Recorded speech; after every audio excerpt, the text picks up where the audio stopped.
Bueno, y seguimos, estamos de nuevo conectados a esta hora en vivo con la Feria Virtual del Libro Académico y ahora llegamos con Ediciones Uniandes, editorial de la Universidad de los Andes. Estaremos con el autor del libro The Vulgarity of Democracy, quien nos hablará de su obra. Los dejo con María Victoria González, coordinadora de divulgación de Ediciones Uniandes. María Victoria, muy buenos días, bienvenida. Buenos días, Milena. Muchas gracias. Muchas gracias a ustedes, a nuestros invitados, a la gente que nos está viendo en este momento. Queremos darle las gracias principalmente a Libros y Redbook por esta invitación a participar en la primera Feria Virtual del Libro Académico. En nombre de la Universidad de los Andes, de la Facultad de Ciencias Sociales y de Ediciones Uniandes, les damos la bienvenida a nuestra primera charla en este evento virtual. En esta ocasión vamos a presentar un libro editado a finales del año pasado. Se trata de la Facultad de Ciencias Sociales, del texto de Vulgarity of Democracy, un libro que explora aspectos estéticos y afectivos de la democracia a través de una exploración etnográfica visual sobre pornografía política, populismo y los usos públicos del machismo en Guayaquil, Ecuador, durante los 80, un periodo caracterizado por la implantación del neoliberalismo. Esta charla será un diálogo sobre los grandes ejes temáticos del libro y de su contextualización. Nos acompaña desde Cuenca Jorge Núñez. Él es PhD de antropología de USA Davis. Trabaja como investigador en Caleido Centro de Etnografía Interdisciplinaria de la Universidad de Cuenca y Flasco, Ecuador.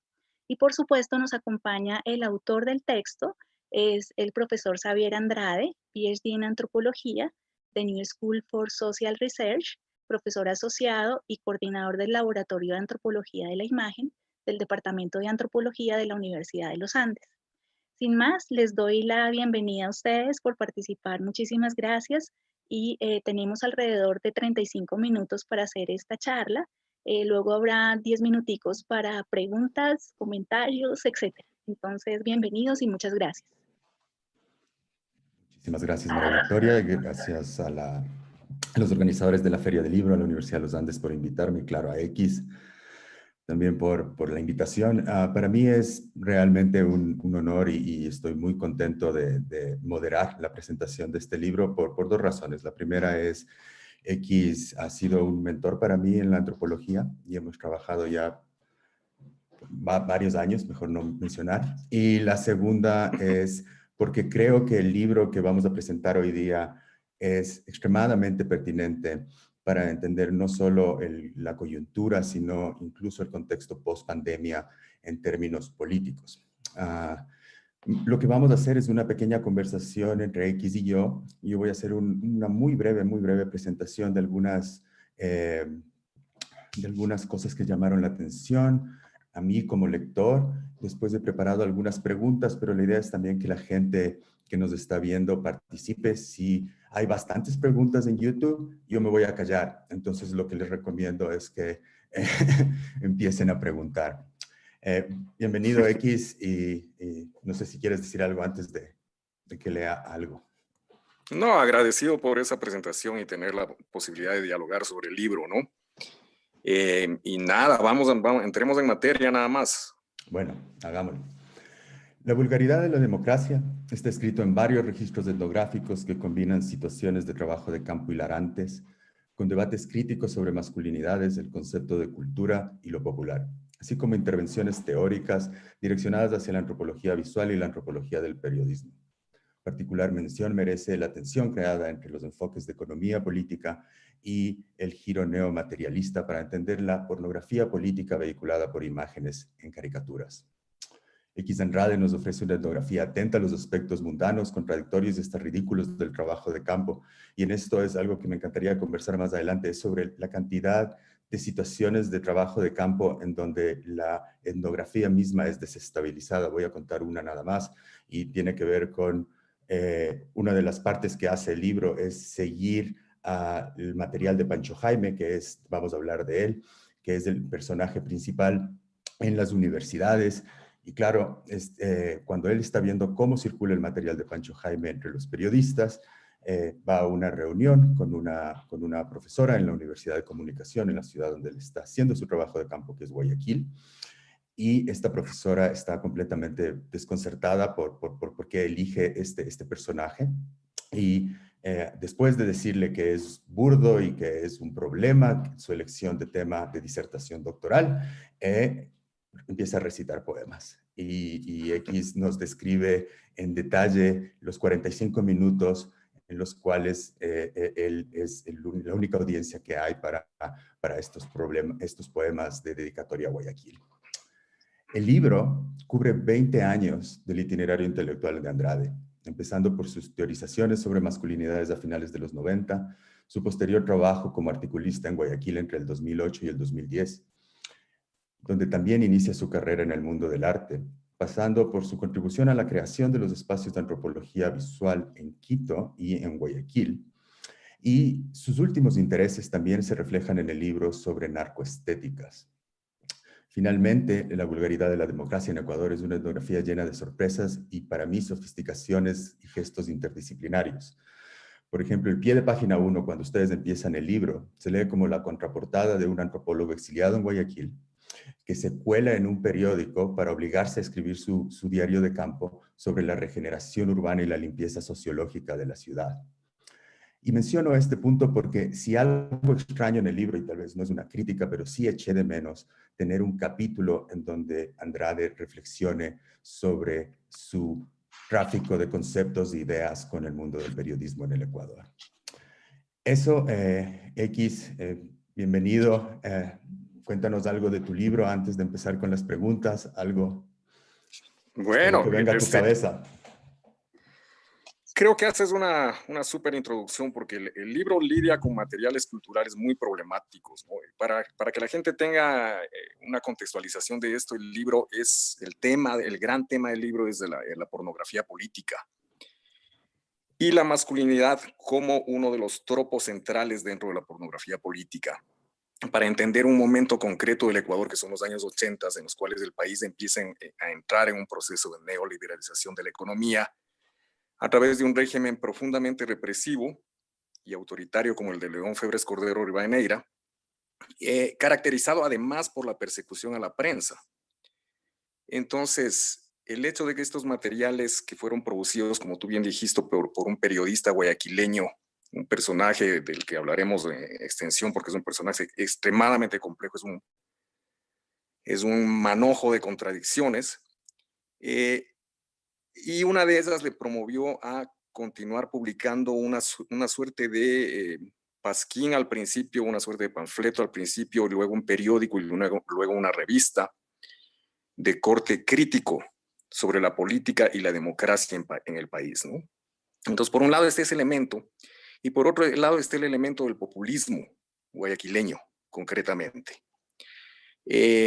Entonces, ¿cómo la pornografía política, los discursos sobre masculinidad en la esfera pública y la tradición populista anclada en la ciudad de Guayaquil desde los años 50, emerge en los 80s o reemerge renovada en los 80s con mucha fuerza, es lo que conduce mi estudio, ¿no? El libro tiene 3 secciones, 6 capítulos, y cada uno de ellos tiene como la misión de mirar los mismos materiales culturales desde una perspectiva diferente, ¿no es cierto? Como antropólogos, tradicionalmente lo que hacemos es estudios de comunidades. Esa es la gran tradición de la antropología.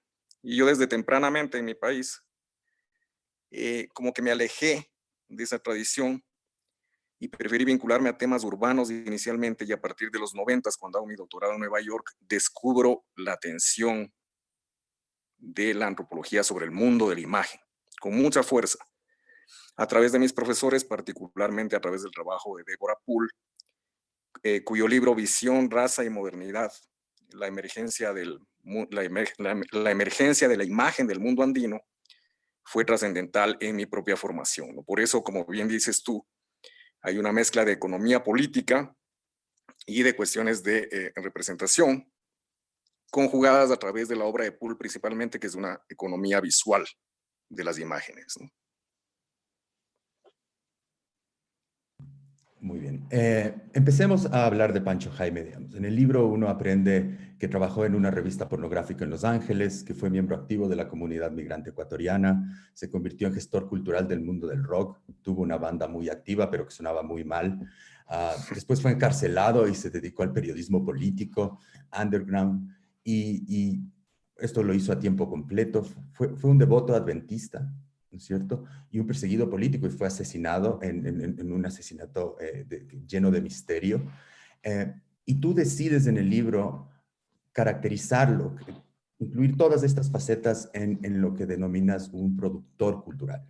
¿Podrías hablarnos un poco de qué estás intentando conceptualizar en todas estas contradicciones y complejidades?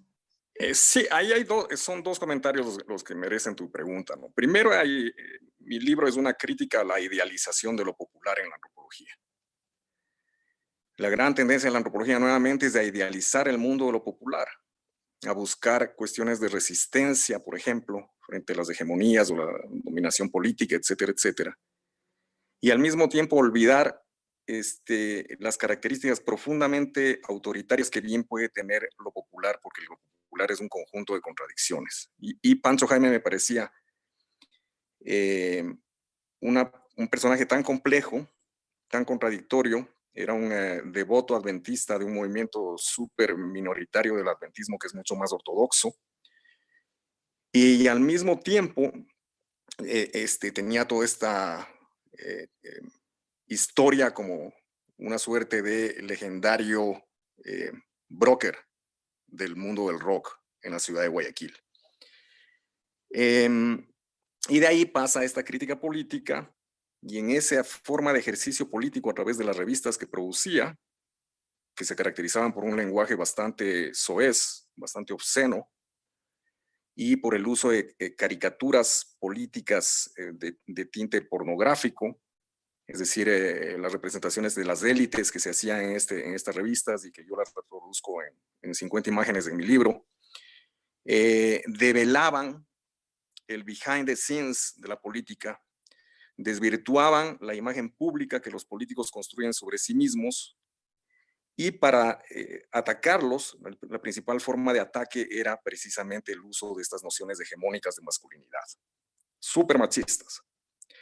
Entonces, ¿cómo hacer una crítica política populista en un determinado momento? Es lo que me interesa, ¿no? Entonces, Pancho Jaime en los 80s era una suerte de broker cultural, porque estaba produciendo estos materiales que eran un ejercicio crítico, textual y visual, muy poderoso. Circulaban 18,000 ejemplares, que da cuenta de que estaba al tope de la circulación de la revista Vistazo, que era la revista más difundida en Ecuador en ese momento, la revista de política más difundida en Ecuador en ese momento. Es decir, era increíble. Al mismo tiempo era ilegal, era subterránea. Fue reprimida varias veces. Pancho estuvo encarcelado varias veces, acusado falsamente de tráfico de drogas y cosas de estas. Y finalmente llegaba a una masa poblacional que estaba encantada por la mezcla del uso del chisme sobre las élites y esta suerte de desvirtualización de la imagen ascética con la que se presentan los políticos, ¿no? Entonces, de ahí el título del libro, La vulgaridad de la democracia, porque es el uso de elementos o aspectos súper obscenos de lo popular, insultos, chismes, formas de representación de la sexualidad, formas de representación de la política, formas de representación sobre género, formas de representación sobre la propia jerga popular. Este material era escrito en una jerga muy densa de los sectores populares guayaquileños. Todo eso hace, digamos, un complejo que, atado a las redes de política populista en el Guayaquil de los 80s, hace de Pancho un productor cultural o un broker cultural dentro de esas redes populistas, ¿no? Justo en este tema me gustaría, hay una transición en el libro, en el momento de la etnografía, en donde tú estás trabajando y descubriendo el archivo creado por la revista. Y ya sabes que Pancho Jaime es adventista. Y bueno, esta es una de las anécdotas tantas que tiene el libro, que son descripciones muy detalladas de la situación del etnógrafo en el campo. Y me costaba imaginarte vestido de traje en una iglesia. Entonces, si nos puedes contar un poco, sobre todo, porque una de las cosas que trataba de ver, toda la parte de la música, toda la parte del arte, eres muy afín a las cosas que tú también haces cotidianamente, pero ya el momento en que entras a explorar la vida religiosa de Pancho Jaime,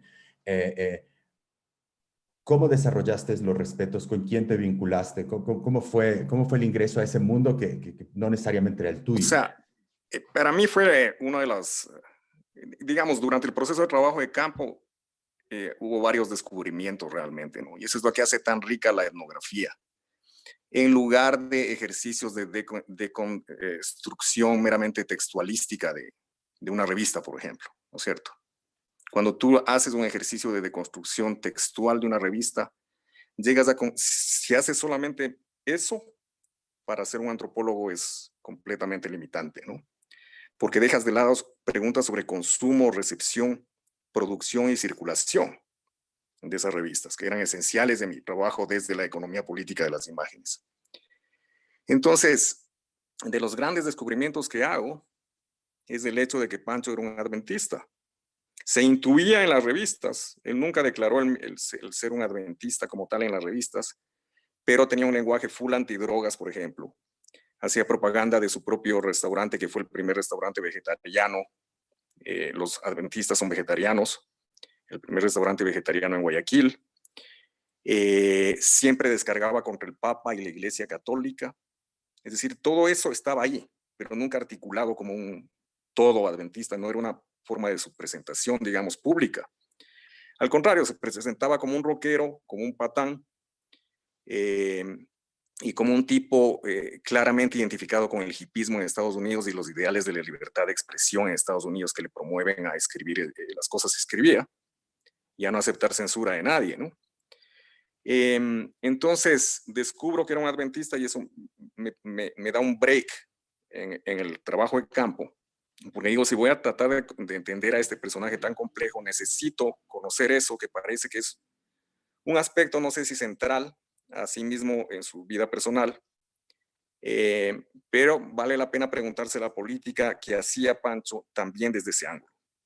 Entonces un día decido mapear dónde estaba este templo. Era el único templo de Guayaquil, creado en un lote que la abuela de Pancho había donado a la ciudad de Guayaquil. Y Pancho era el miembro más activo. Él se encargaba de dar las cátedras de Biblia los sábados a los niños miembros del grupo, que eran 40 agentes máximo. Entonces los miembros del grupo no se entendían cómo Pancho tenía esta doble faceta, porque era el más devoto adventista que podían imaginarse, era el ejemplo de la iglesia, pero salía del templo y estaba produciendo esa crítica que era claramente grotesca, claramente obscena, claramente insultante. Entonces para ellos era como tenían como una teoría sobre como de doble personalidad de Pancho, ¿no? Porque realmente eran dos cosas completamente diferentes y dos lenguajes muy diferentes, porque Pancho era un tipo muy, muy culto, muy mesurado en su tratar cotidiano con los hermanitos, ¿no? Y la deconstrucción que haces de Pancho Jaime no se limita al personaje, sino algo que me llamó mucho la atención es cómo también la aplicas a León Febres Cordero y Yamil Mahuad, sobre todo para explicar las tensiones regionales del país y cómo circulan las caricaturas. Actualmente en antropología hay una reemergencia y un reinterés, digamos. Otra vez hemos empezado a hablar de masculinidades seriamente, sobre todo por Trump, pero también en Latinoamérica. Y cuando estaba leyendo el libro, lo primero que pensaba es la exacerbación de las masculinidades tóxicas y violentas que han salido desde las movilizaciones de octubre. Hasta la pandemia, ¿no? Como el racismo y la xenofobia son temas que son poco tratados, digamos, en Ecuador. Siempre se explican ciertas cosas con clase, pero no, el racismo está menos debatido. Entonces, algo que me interesó es ver cómo estas manifestaciones de violencia racista se anclaban en estas fracturas regionales o en estas cuestiones regionales. ¿Tú cómo lees la coyuntura actual del Ecuador? Tú estás en Bogotá ahora, pero igual supongo que sigues noticias, o sé que sigues noticias de Ecuador. ¿Cómo lees Sí. a la luz del libro? Mira, es un libro que para mi propia sorpresa, como que adquiere una nueva lectura en este momento, ¿no? Este fue un trabajo que, como tú bien dijiste, me tomó 2 décadas completarlo. Eso por varias razones que no voy a entrar en minucias en este momento, pero tuvo una ventaja de tener una distancia crítica frente al material cultural y frente a lo popular en Guayaquil, que me ayudó realmente a repensar todo lo que había hecho en etnografía, ¿no? Y en este momento, con la emergencia de Trump, empieza a posicionarse nuevamente la discusión sobre masculinidades en antropología, que fue una discusión que tuvo un boom durante los 90s. Y luego como que se fue apaciguando y los estudios de género básicamente continuaron siendo estudios de género sobre mujeres. O sea, la tradición de los estudios de género, que para mí es súper limitante, evidentemente, ¿no? Yo dicté la primera clase sobre masculinidades en perspectiva intercultural en Flaxo en el año 96. Y desde ahí, si es que tú evalúas las contribuciones en esa discusión, son bastante escasas, ¿no? En el caso de Ecuador. Y ahora creo que el tema de la vulgaridad del poder, que es una idea que yo la tomo del africano Achille Mbembe, en su libro sobre la poscolonialidad, me parece que ha retomado fuerza, no solamente por la barbaridad que representa el régimen de Donald Trump y su manejo de las nociones de masculinidad tóxica en la esfera pública, sino por el hecho de que los populismos latinoamericanos han hecho uso de ese mismo discurso masculinista o hipermasculinista. Recuerda el régimen de Correa y otros regímenes de la región, ¿no? Y es decir, han actualizado los discursos masculinos asociados a la imagen del poder y asociados a las imágenes de los líderes populistas, neopopulistas o como quieras llamárselo. Por un lado. Y por otro lado, la pandemia desata asimismo, y me interesa mucho las imágenes que se están produciendo durante la pandemia. Estoy publicando varias cosas sobre memes humorísticos, por ejemplo. Y como tú ves ahí, es el exceso, nuevamente, es el exceso que contiene el humor, el sarcasmo, la ironía, para tratar de desvirtuar la imagen pública del poder, el mal manejo de la pandemia por distintos regímenes, por ejemplo, ¿no? Entonces yo creo que estas teorías sí nos ayudan a aterrizar en una discusión mucho más antropológica del poder, que va más allá de lo que las ciencias políticas y la sociología regularmente hace, que es focalizarse en instituciones y líderes políticos. Aquí estamos hablando de un sustrato que circula en la comunidad, que contiene elementos súper reaccionarios, súper racistas, súper xenófobos, súper machistas, pero que al mismo tiempo apuntan a una crítica social sobre el poder y las desigualdades en nuestra región. Sí, y quiero hacerte una pregunta, irnos un poco más a la parte teórica del libro, que a mí me parece que nos ofrece un campo donde plantear unos cuestionamientos que a mí personalmente me interesan. Yo estoy trabajando en este momento los videos de los asesinatos de prisioneros en las cárceles de Ecuador. Y algo que me llamó mucho la atención teóricamente fue la conversación que tratas de mantener entre esta literatura antropológica sobre mundos de las imágenes de los 90s y inicios del 2000 y las nuevas teorizaciones que hay desde los neomaterialismos en las ciencias sociales.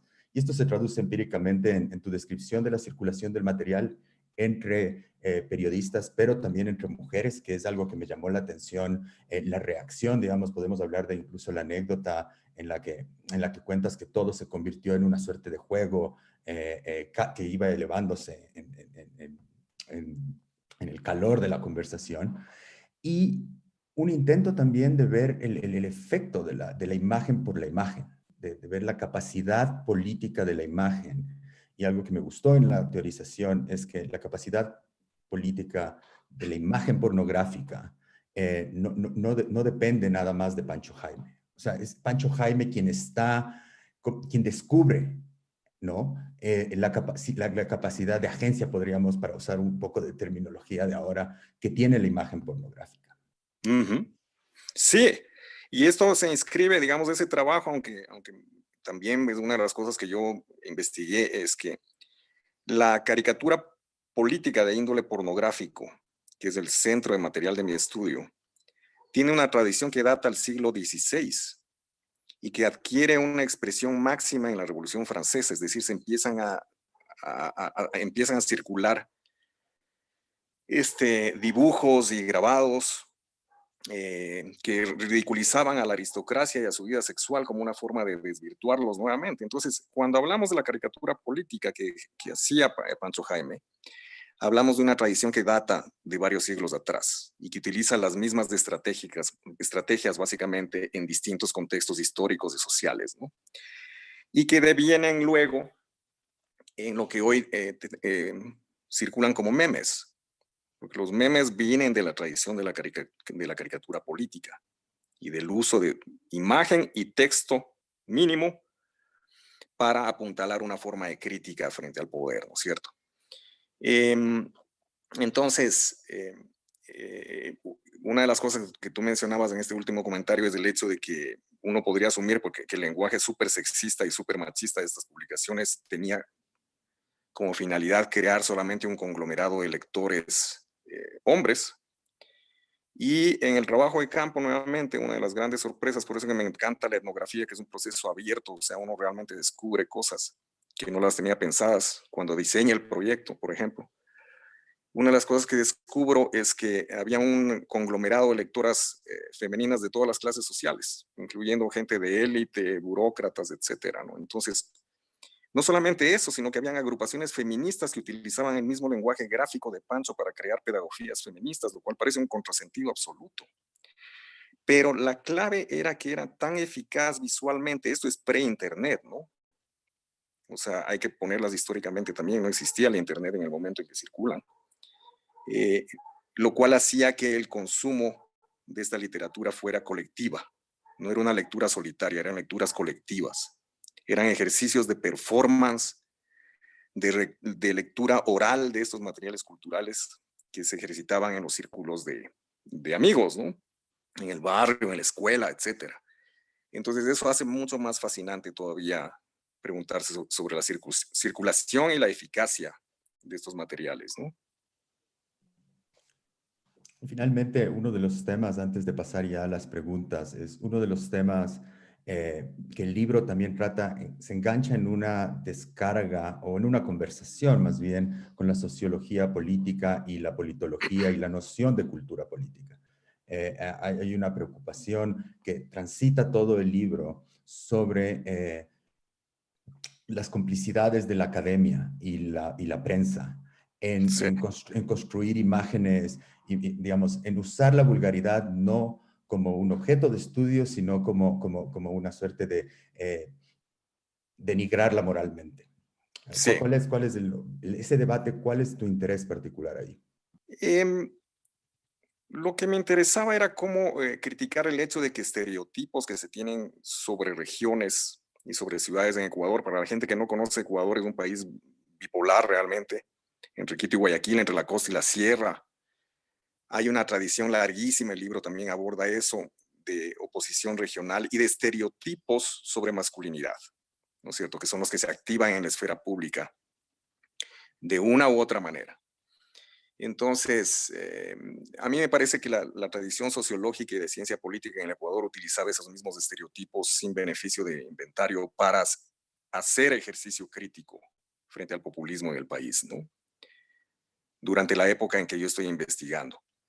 Entonces, de ahí mi crítica, digamos, al concepto de cultura, para empezar, que me parece que es un concepto que es inútil, y al concepto de cultura política en la tradición sociológica de Ecuador, ¿no?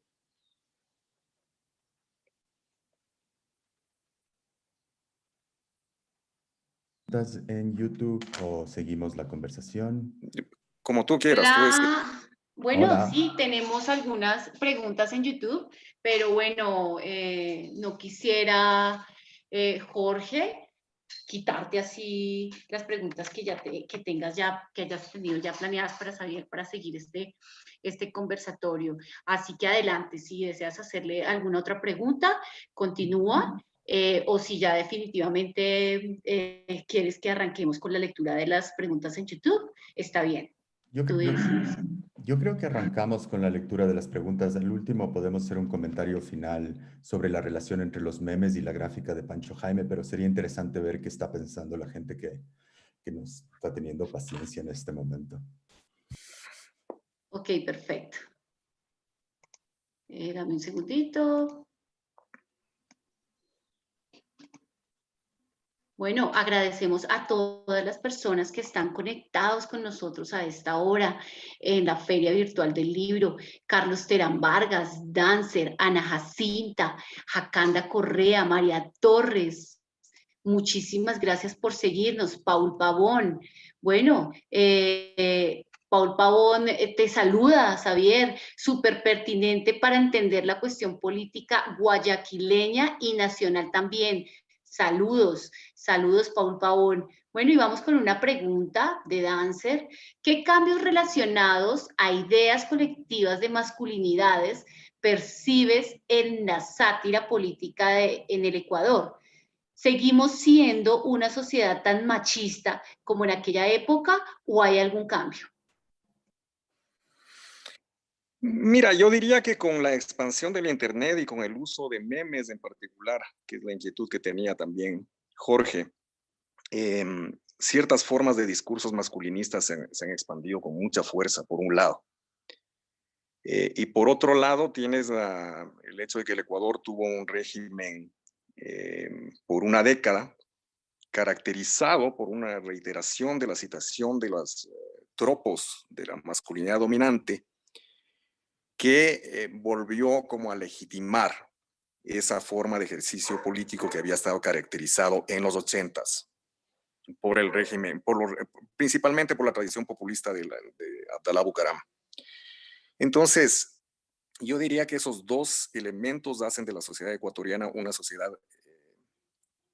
que acude a formas masculinistas para continuar hablando el lenguaje de la democracia, el lenguaje del poder, el lenguaje de la ciudadanía. Y digamos, evidentemente lo que ha cambiado es que hay más movilización política de minorías sexuales, se han ganado derechos considerablemente en las 2 décadas que separan, o en las 4 décadas que separan los 80s con el momento presente. Pero al mismo tiempo el retorno de la masculinidad como un tropo dominante en las imágenes de la política y en el ejercicio de la representación de la política me parece que es algo que tiene que considerarse, ¿no? Ok, Xavier, muchas gracias. Bueno, Carlos Terán Vargas también te saluda, que le da mucha alegría verte en este espacio. ¿Cómo se establece el diálogo entre las etnografías contemporáneas, aquello que el Haik denomina imagen work, por ejemplo, y tu método de trabajo en esta investigación? Sí, las teorías de Tarek El Haik tienen que ver con la idea del antropólogo como curador de imágenes. Hemos escrito juntos con Tarek, él trabaja sobre cine y artistas transmedia en Ciudad de México. Y siempre es una influencia muy fuerte en el sentido de que mi aproximación ahora es una aproximación como de curaduría de imágenes para todo lo que hago. Puede ser memes o puede ser pornografía política, ¿no? Desde los 90 estoy involucrado en el mundo de la antropología visual fundamentalmente. Y lo que me interesaba en este libro, que si bien se presenta como un libro académico, y si bien es un libro académico, tiene inserta un ejercicio curatorial sobre las imágenes que da cuenta de el ensamblaje emergente de producción de afectos y de efectos que tenían estas revistas sobre sus audiencias, ¿no? El libro tiene 50 imágenes curadas con ese criterio. Ok, Muchas gracias, Carolina Romero. Muchísimas gracias por seguirnos a esta hora. ¿Cómo son entendidos estos actos discursivos en la contemporaneidad nos dice Estivalis Vanegas? Muchas gracias, Estivalis, por participar en este chat. ¿Cómo son entendidos estos actos discursivos en la contemporaneidad, Xavier? Bueno, esa es una pregunta que supondría realmente tener una perspectiva mucho más comparada interculturalmente, intersocietalmente, ¿no? El uso de caricatura política de tinte pornográfico, digamos, en mi investigación me tocó buscar en todo lado y tenía desde materiales de India, de Israel, de Palestina, de Ecuador, de Colombia, de Estados Unidos, ciertamente, que daban cuenta del uso de estas estrategias de representación en distintos momentos históricos con la finalidad de criticar al poder. Y yo creo que en este momento, digamos, con la expansión de la digitalización de las imágenes, nos toca lidiar con procesos emergentes de esta naturaleza. Hay un doble filo en este tipo de materiales. Es un material bastante contradictorio porque puede ser, como ya he dicho, recontra misógino, por ejemplo, y al mismo tiempo ser una forma súper efectiva de destruir al poder político, ¿no? Entonces, toca acercarse con cierto cuidado a estos materiales, pero creo que vale la pena porque dan cuenta de la complejidad del poder y sus operaciones sobre los ciudadanos. Bueno, añade Estivalis Vanegas, los discursos en torno a la vulgaridad, a la obscenidad, en mi opinión, los encuentro como un acto de audacia para acceder a una porción de la verdad. ¿Qué opinas de esto, Xavier? Totalmente, el material era hecho por un tipo muy audaz, le costó la vida. De hecho, porque incomodaba demasiado a fracciones de la élite política guayaquileña. Hubo un manto de silencio total después de su asesinato. Asesinaron al sicario que fue pagado por alguien. Y Pancho era muy consciente de esa audacia, estaba muy consciente de los extremos a los que llegaba en su forma de pintar a las élites guayaquileñas. Xavier, Jorge, muchísimas gracias por esta intervención, sobre todo a ti, Xavier, por presentarnos tu libro el día de hoy. Quiero dar paso a María Victoria. María Victoria, ¿cómo estás?